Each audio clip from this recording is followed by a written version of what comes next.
Instead of having Emmanuel Cleaver making Animal Farm noises, we should be having Democrats and Republicans coming together and celebrating the idea of our budget getting somewhat under control and actually having good, effective, efficient government. That's what we should all be championing for right now. But a combination of TDS and EDS, Trump derangement syndrome, and Elon derangement syndrome, has Emmanuel Cleaver making weird noises. You mustard moo. When it shouldn't happen. There's no reason for that to be happening. And there was an outstanding piece written by Matthew Hennessy in the Wall Street Journal headlined, "Democrats Ought to Love DOGE." And it is the best piece I have read about DOGE yet, and I will share it on social media in a few minutes. But he starts off saying, Elon Musk's glorious rampage through official Washington is like something from a dream. And that is so true.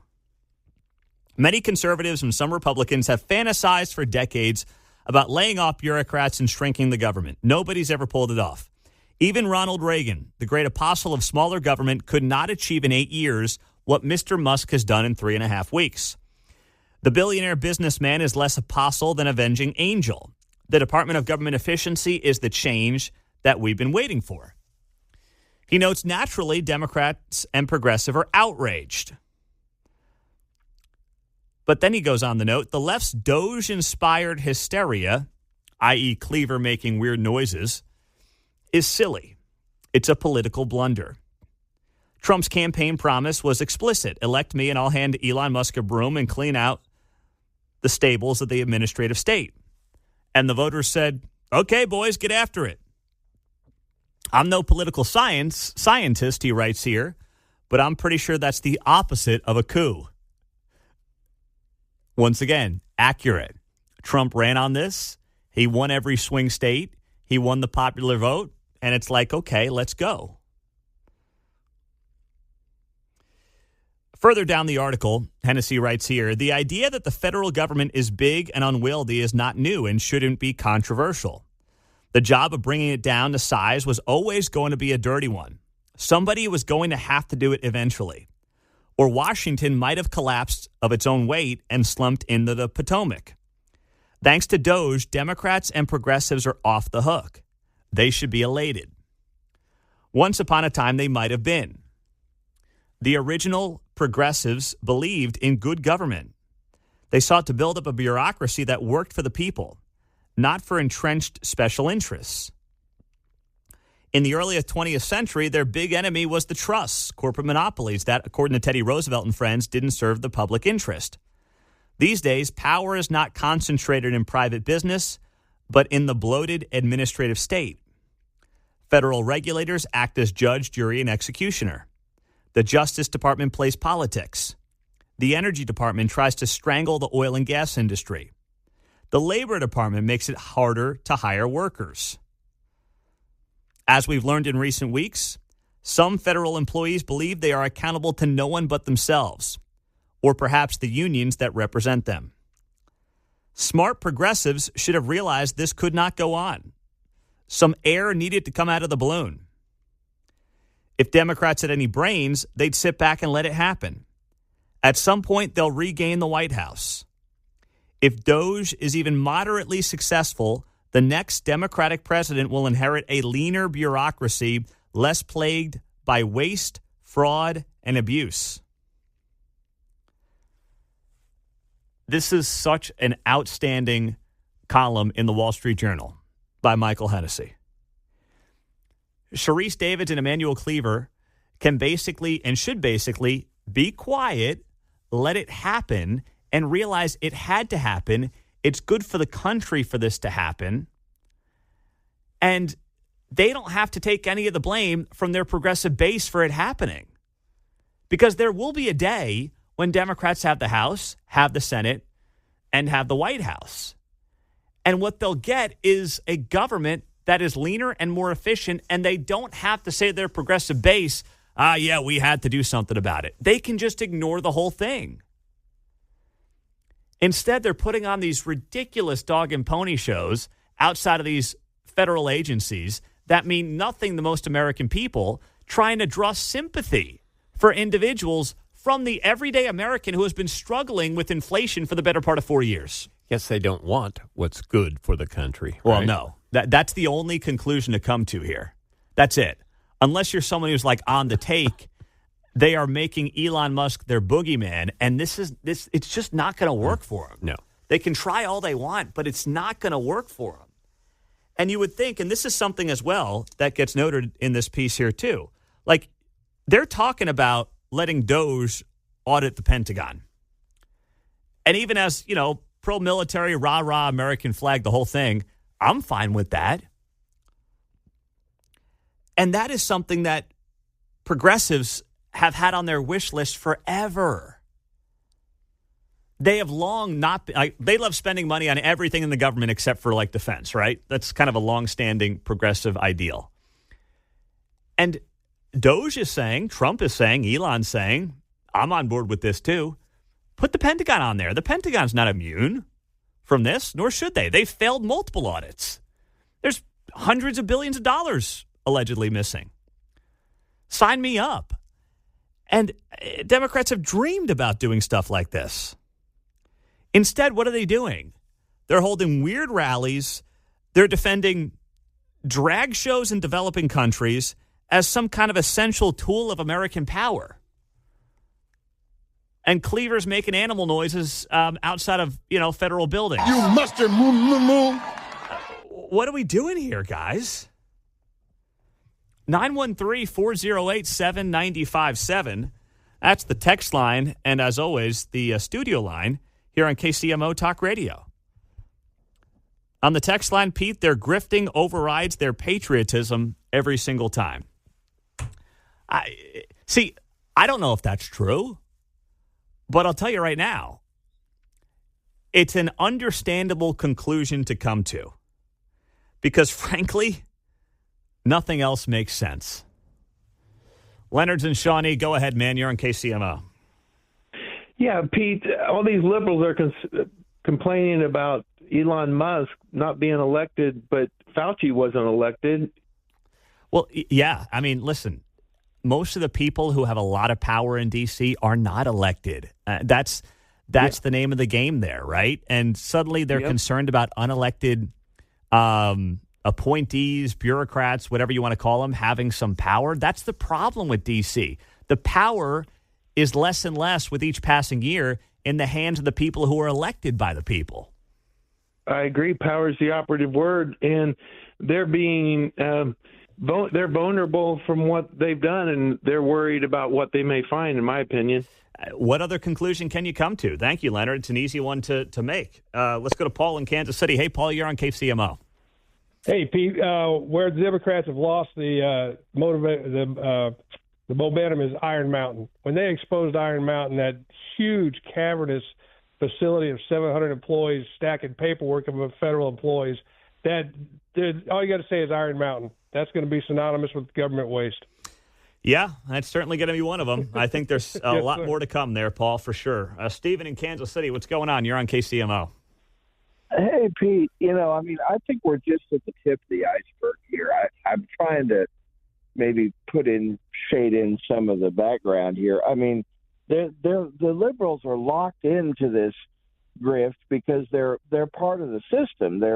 That's part of their money making operation. So they have no They have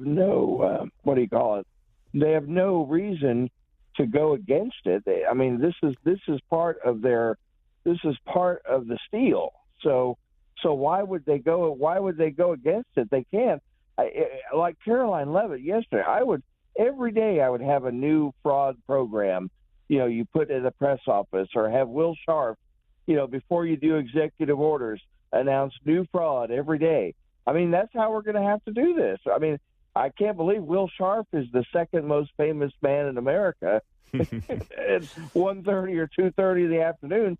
But that's what I would advise. Because they're not going to reason, because it's part of the grift, and we're going to reveal more and more and more.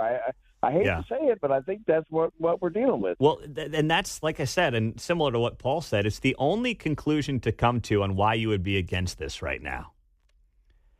And frankly, I'm sure there are Republicans who have been on the grift as well. And I hope they get exposed. Like, to me, this isn't about party. It's not about party allegiance. There are Republicans who have been part of this. Expose them. Expose all of them. I don't care. But my goodness, the way it appears to be so partisan in nature is what has been a massive surprise. I knew there'd be pushback, but like no one's heard from Emmanuel Cleaver in years. And now, he's making a name for himself once again. He's tweeting like crazy. He's got 8 tweets about Elon in the last week. I looked through his social media pages this morning. He's going viral with his ridiculous rant the other day that we've been talking about for 2 days, and this morning is now getting national attention. Fox News picked up on it as well, and some of the others. And it's like, why are you doing this to yourself? I know that the 5th District has elected Emmanuel Cleaver for years on end, for decades now.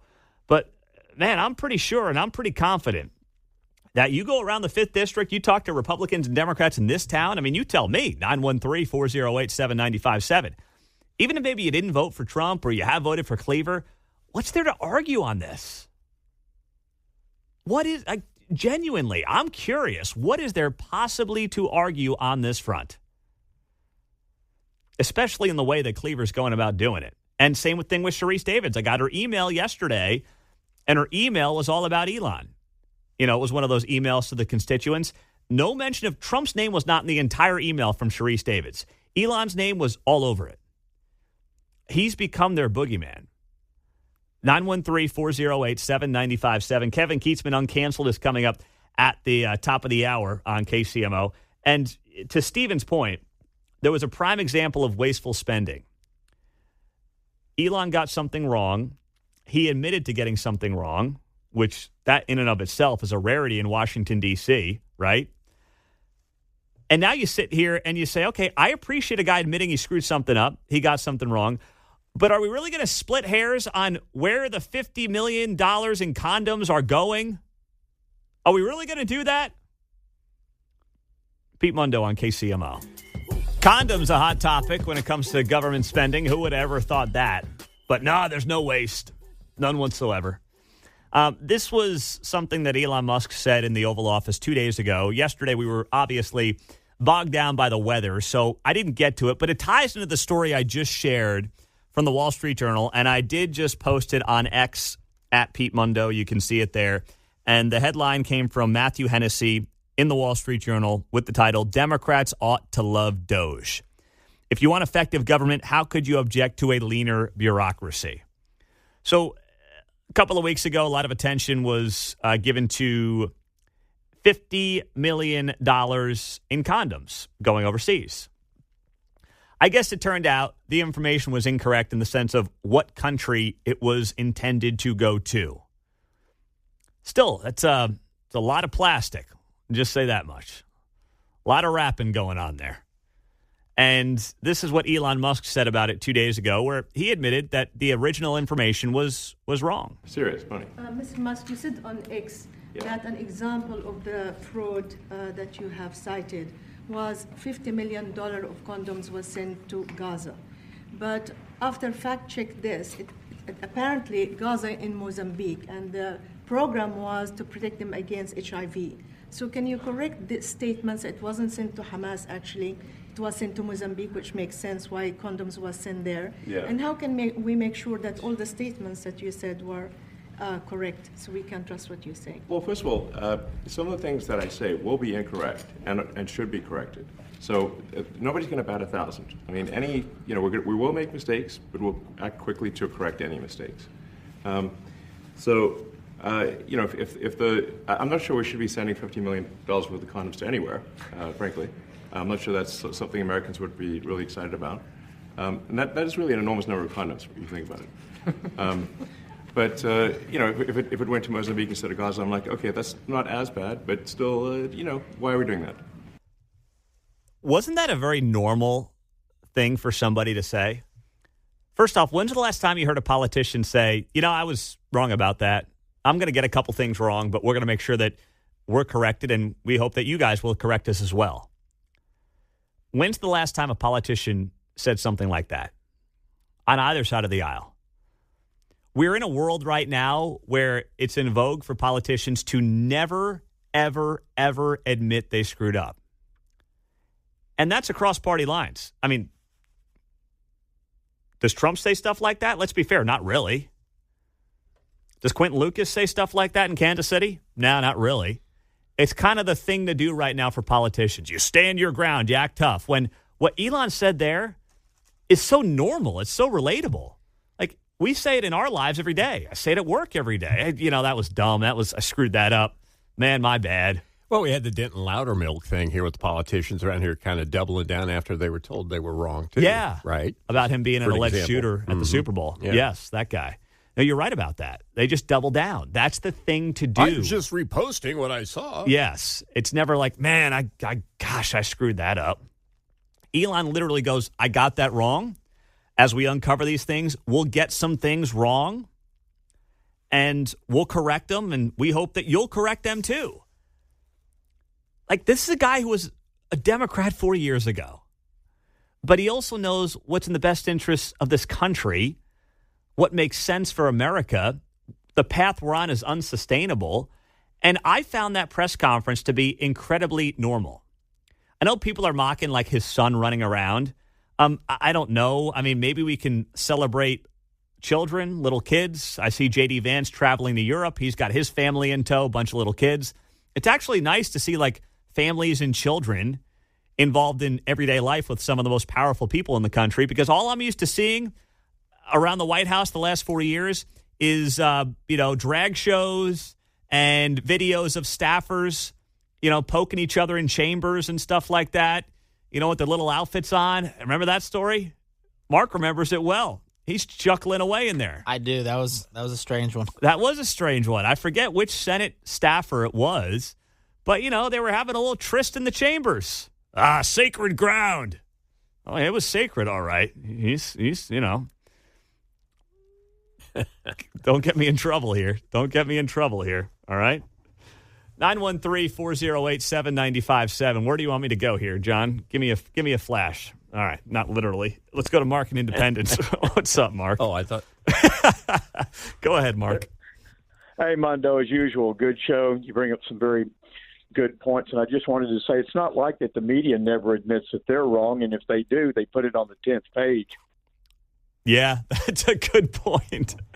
Yeah, it gets a footnote. Nowadays, too, since so much stuff is read online, you can just add it to the article after the fact, and no one really notices because the headline that was inaccurate makes all the news anyway. That's correct. Thank you, man. That's a great point. Real quick, Chris in KC, what's up, my man? Yeah, Pete, I think the world, or specifically the U.S., needs to look at what a unique opportunity we have right now at this time in our country by having guys and gals like Elon with all that experience. With all that business experience, understanding risks and trade-offs.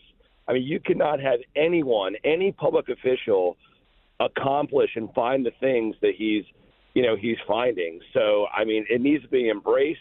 He's going to make mistakes, but in the end, I think that we're going to get pretty darn close to that $1 trillion in cuts. Yeah, I hope so, man. Great call, Chris. Thank you, brother. I appreciate it. I really hope you're right, and I think we can get there. It's already been a lot of work done in just 3.5 weeks.